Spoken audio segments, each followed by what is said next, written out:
No, Ročný poplatok. tak áno, to viem, len ja som rozmýšľal, či sa niečo nedá s tým spraviť, že by som už neplatil toho psa.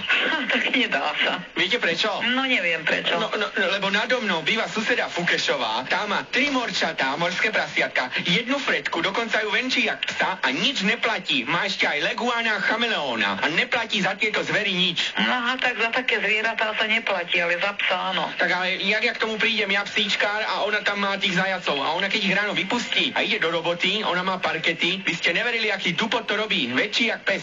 A verím vám, no. Oni keď sa tam bijú o tú mrkvu, čo im nechá, tak tam narobia strašný oný rambál.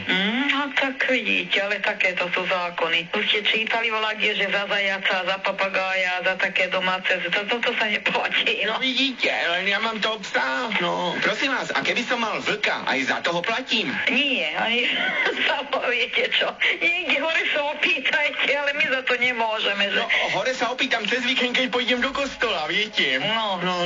Taký som z toho nešťastný, že jak ja psíčkar k tomu prídem a ona tam chová tie zvery všelijaké. A taký, kto má hada, nemusí nič platiť. Vidíte. A had neplatí, no. Tak nie. No, a viete čo, dobre, tak asi vám to zaplatím, aby som nemal potom problémy. No, dobre. Viete, veselo, zasmejte sa, ja som Kutňa z Rádia Express, pani. No, všetko dobré. Všetko dobré, nech to platia.